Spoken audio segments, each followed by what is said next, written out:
குழம்பு சூப் மாதிரி வைக்கிறதுக்கு தேவையான பொருட்கள்: தனியா 1 ஸ்பூன், மிளகு 1 ஸ்பூன், சீரகம் 1 ஸ்பூன், அரிசி எந்த சாப்பாட்டு அரிசியாக இருந்தாலும் ஓகே, அது ஒரு 1.5 ஸ்பூன், கருவேப்பிலை கொஞ்சம், உளுந்தம்பருப்பு ஒரு 1.5 ஸ்பூன், மிளகா ஒரு 10லேருந்து 12. இது ஒரு 3/4 கிலோ சிக்கன், நாட்டுக்கோழி. வெங்காயம் ஒரு 3 பெரிய வெங்காயம் நீட்டமாக நறுக்கி வச்சுருக்கேன். இப்போ சட்டி காஞ்சிருச்சு. ஃபஸ்ட்டு இந்த அரிசியை ட்ரையாக பொரிச்சு எடுக்கணும்.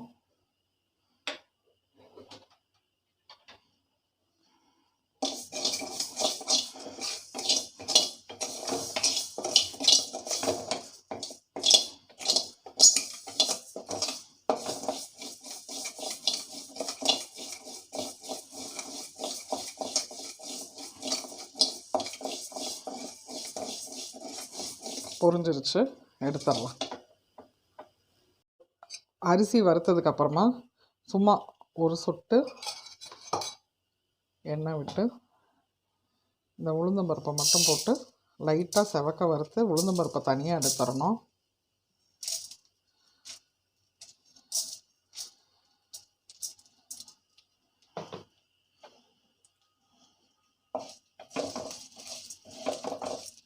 லைட்டாக செவந்தால் போதும்.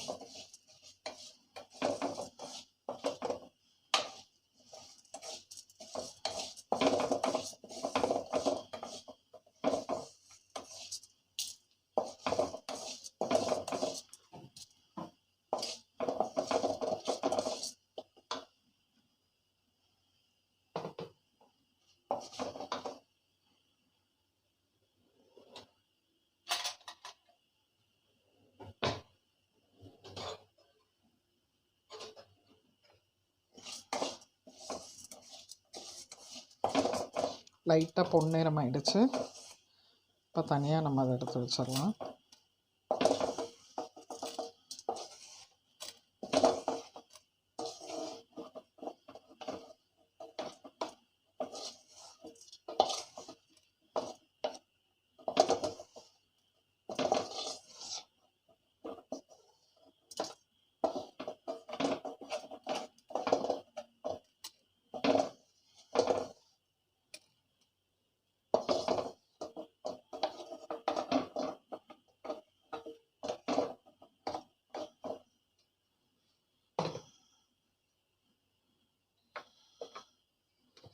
இப்போ மறுபடியும்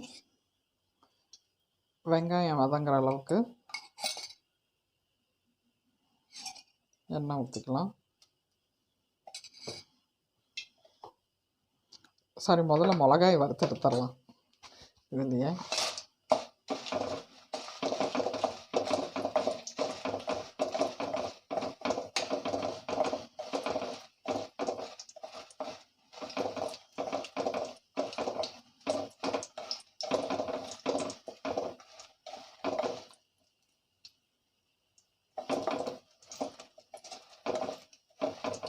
நல்லா பொல்லி வந்துருச்சு, எடுத்துடலாம்.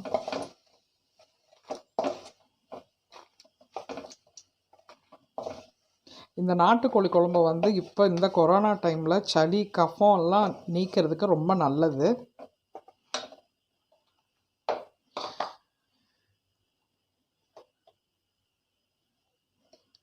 இப்போ வெங்காயத்தை போட்டு வதக்குறேன்.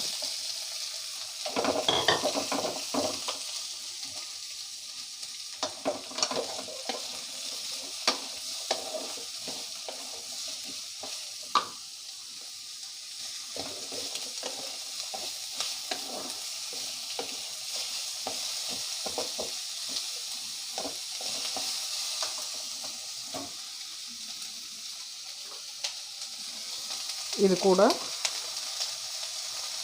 ஒரு முழு பூண்டு உரிச்சது,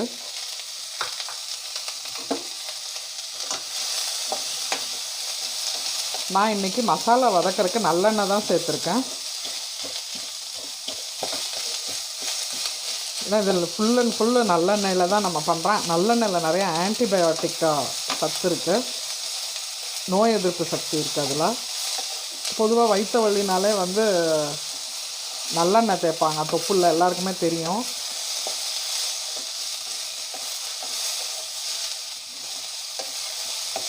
அதுவும் இல்லாமல் நாட்டுக்கோழி வந்து நிறைய பேருக்கு வந்து சூடை ஏற்படுத்திடும், ஹீட்டு. அதனால வந்து இந்த நல்லெண்ணெய் போட்டோம்னா கஃபம் வெளியே வரும் ஒரு பக்கம். கோழி நாட்டுக்கோழி சாப்பிட்றதுனால சூடும் ஆகாது நம்மளுக்கு.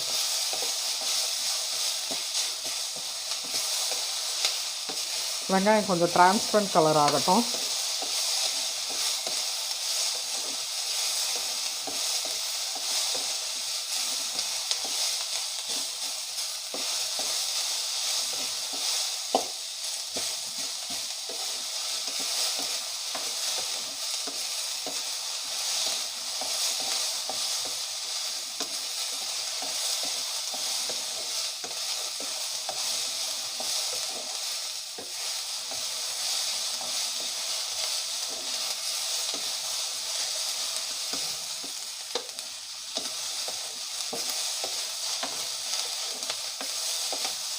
கொஞ்சம் செவக்க ஆரம்பிச்சிருச்சு. இந்த டைமில் நம்ம கருவேப்பிலையும் மிளகு, சீரகம், தனியாக எடுத்து வச்சுருக்கோம், வர கொத்தமல்லி, அதை சேர்த்துக்கலாம்.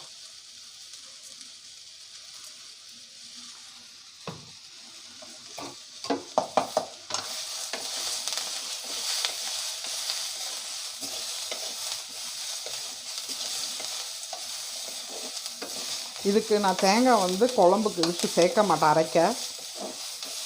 ஆனால் குழம்புல சேர்ப்பேன்.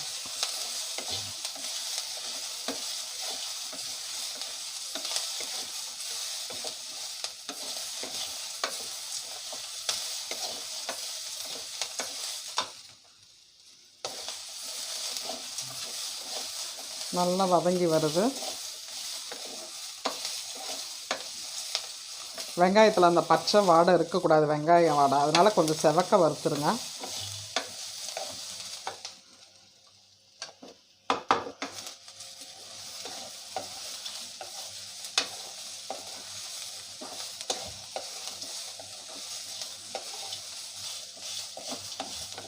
நல்லா வதங்கி வந்துருச்சு.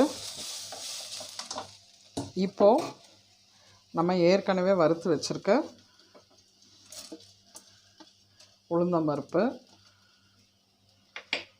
அரிசி, காஞ்ச மிளகாய் இதை போட்டுட்டு ஆஃப் பண்ணிவிட்டு ஒரு பரட்டி விட்டுட்டு ஆற வச்சு மசாலா அரைச்சிடலாம். அரைச்சிட்டு இது சூப்பு எப்படி கலக்கி வைக்கணுன்றதை நான் சொல்கிறேன். நான் சூப்பு கலக்கிடுவோம். ஃபஸ்ட்டு அடுப்பை பற்ற வச்சுக்கலாம்.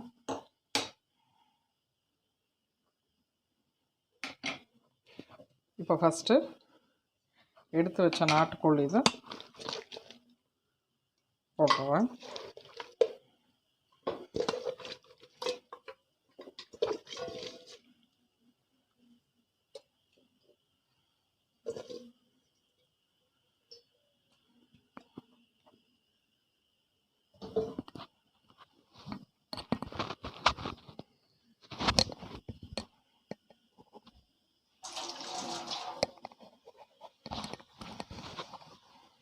நாட்டுக்கோழி கூட அரைச்சி வச்சுருக்க மசாலாவை சேர்க்குறேன். நல்லா நைஸாக அரைச்சிக்கணும். மேக்ஸிமம் எவ்வளோ முடியுமோ அவ்வளோ நைஸாக அரைச்சிக்கணும். ஏன்னா இது சூப் மாதிரி அப்படியே குடிக்கிறதுக்காக.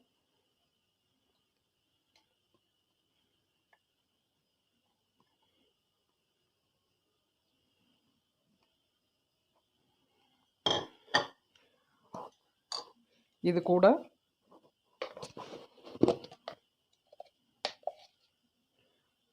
ஒரு அரை ஸ்பூன் அல்லது 3/4 ஸ்பூன் மஞ்சத்தூள், பொடியாக பல்லுப்பலான நறுக்குன தேங்காய் சின்னதாக ஒரு கப்பில், இது கூட இது ஃபுல்லாக நல்லெண்ணெய். நல்லெண்ணெய் எவ்வளோக்கு எவ்வளோ சேர்க்குறோமோ அவ்வளோக்கு அவ்வளோ நல்லது. இதில் இது வெந்து எடுத்ததுக்கப்புறம் சூப் எப்படி சாப்பிட்ணும் நல்லெண்ணெய் ஊற்றின்றதும் காட்டுறேன். நல்லெண்ணெய் சேர்த்துருக்குறோம், ஒரு 4-5 ஸ்பூனுக்கு மேலே சேர்த்துருக்கோம். தேவையான அளவு, குழம்புக்கு தேவையான அளவு உப்பு. இப்போ இதை வந்து ஃபஸ்ட்டு நல்லெண்ணெயோடு சேர்த்து நல்லா கலந்துக்கணும், மிக்ஸ் பண்ணிக்கணும். அடுப்பு ஸ்லோவில் தான் வச்சுருக்கேன். இது நல்லா இப்படி நல்லா பெரட்டி விட்டு நல்லா கலந்துக்கங்க.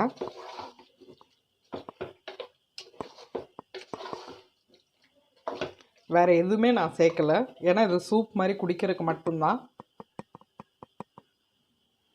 இது சூப்பு எடுத்துட்டு உங்களுக்கு குழம்பு வேணும்னா தனியாக சுண்டை கொதிக்க வச்சுக்கலாம். இப்போது எனக்கு தேவையான அளவு, சூப்புக்கு தேவையான அளவு தண்ணி ஊற்றுறேன்.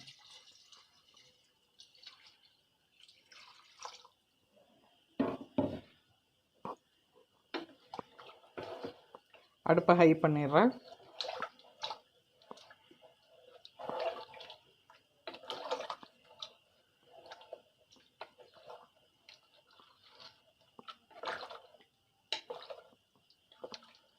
இது தண்ணியாட்டம் தான் இருக்கணும். அது இன்னும் கொதிச்சு வரும்போது லைட்டாக கெட்டியாகும், ஏன்னா உளுந்தம்பருப்பு அரிசி சேர்த்துருக்கிறதுனால. இது எனக்கு போதுமான அளவு தண்ணி ஊற்றிருக்கேன். இது கொதிக்கணும்.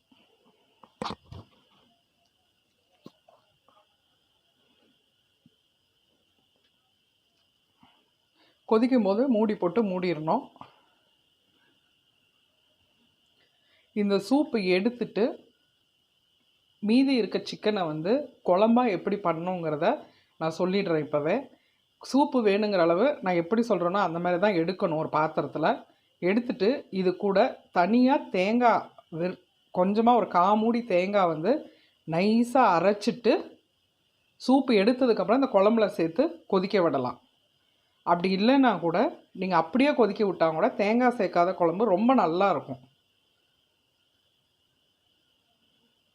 இன்னும் நெக்ஸ்ட்டு வர எபிசோட்ஸில் வந்து நான் தேங்காய் சேர்க்காமல் கறிக்குழம்பு எப்படி பண்ணுறதுன்னு சொல்லித்தரேன். நான்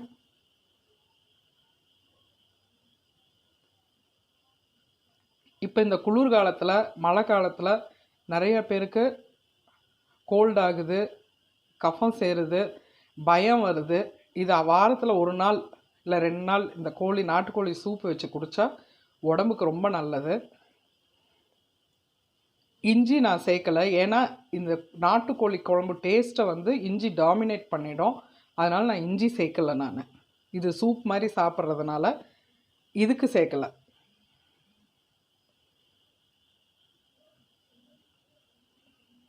நல்லா கொதி வரப்போகுது, கொதி வரட்டும். கொதி வந்த வரைக்கும் மூடலாம். உங்களுக்கு வேறு ஏதாவது ரெசிபிஸ் வேணும்னு நினச்சிங்கன்னா எனக்கு தயவு செஞ்சு கமெண்ட் பாக்ஸில் கொடுங்க, கண்டிப்பாக நான் அதை செஞ்சு காட்டுறேன்.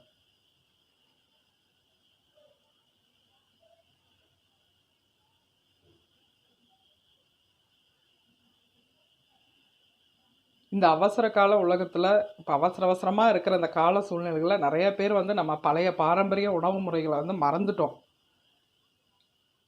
அதனால தான் நான் வந்துட்டு கொஞ்சம் ட்ரெடிஷ்னலாக இருக்கிறதா சொல்லி கொடுத்துட்ருக்கேன். உங்களுக்கு ஏதாவது வேணும்னு நினச்சிங்கன்னா எனக்கு இதில் வெஜிடேரியன், நான் வெஜிடேரியன், ஸ்வீட்ஸு எதாக இருந்தாலும் பரவாயில்ல.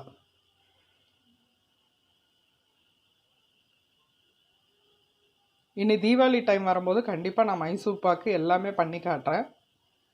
மைசூர் பாக்கு, லட்டு, ஜாமுன் எல்லாருக்கும் தெரியும்னு நினைக்கிறேன். பட் ரெடிமேடு மிக்ஸ் வாங்கி பண்ணுவோம். நம்ம மாவு தயாரித்து எப்படி பண்ணுறதுன்னு செஞ்சு காட்டுறேன். ஈஸியாக மிக்சர் போடுறது. இன்னும் வேறு என்னென்ன வேணும்னு சொன்னீங்களோ கண்டிப்பாக நான் செஞ்சு காட்டுறேன். இன்னும் சட்னி வகைகள்லாம் இருக்குது. சட்னியில் வந்து பொதுவாக நம்மளுக்கு தெரிஞ்சதெல்லாம் கார சட்னி, தேங்காய் சட்னியில் ரெட் சட்னி, தக்காளி சட்னி, இந்த மாதிரி புளி சட்னி, இதெல்லாம் வந்து டிப்பிக்கலாக நம்ம இதில் இருக்கிறது. எங்கள் மாமியார் எனக்கு சொல்லி கொடுத்ததில் வந்து உளுந்தம்பருப்பு சட்னி, துவரம்பருப்பு சட்னி, தக்காளி குருமாலேயே 2 வகை. அம்மா சொல்லி கொடுத்தது ஒன்று இருக்குது, மாமியார் சொல்லி கொடுத்தது ஒன்று இருக்குது. எல்லாமே நான் இன்னும் ஒரு நாள் ஒரே இதாக போட்டுடுறேன் நான் ஒரு எபிசோடில்.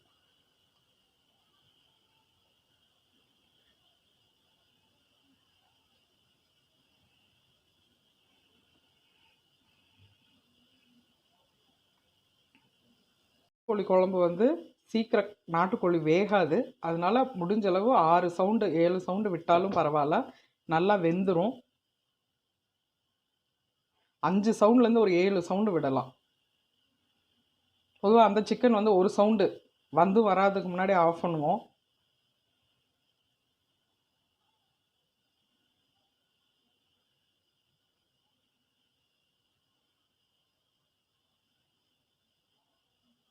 நல்லா கொதி வரணும்.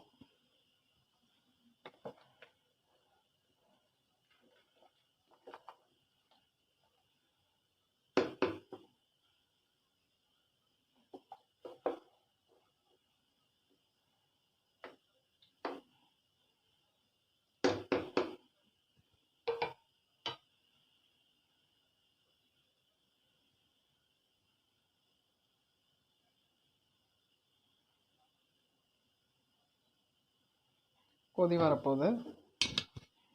இப்போ நம்ம மூடி வச்சிடலாம்.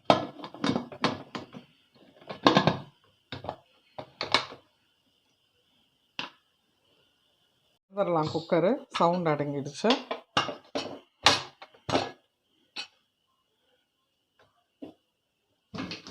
நல்லா இருக்குது பார்க்க. இப்போ சூப் எடுக்கிறது எப்படின்னு சொல்கிறேன்.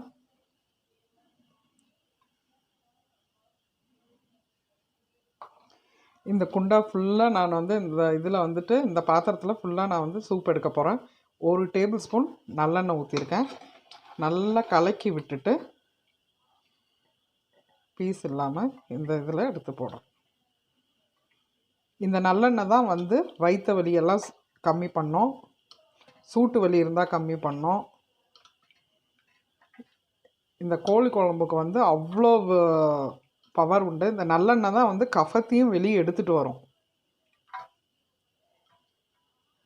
அதுக்கு தான் இந்த கோழி சூப் வந்து இப்படி வச்சு சாப்பிட்றது. விளக்கெண்ணெய் இத்தினோண்டு சேர்ப்பாங்க டேஸ்ட்டுக்கு. பட் நிறைய பேருக்கு அது ஒத்துக்காது, அலர்ஜியை கொடுக்கும், வயிற்றால் போகும். அதனால் நான் அதை வந்து நான் யூஸ் பண்ணுறது இல்லை. வெறும் நல்லெண்ணெய் மட்டும்தான் யூஸ் பண்ணுறேன். இப்போ வந்து சூப் ரெடி. கோழி சூப் ரெடி ஆயிடுச்சு.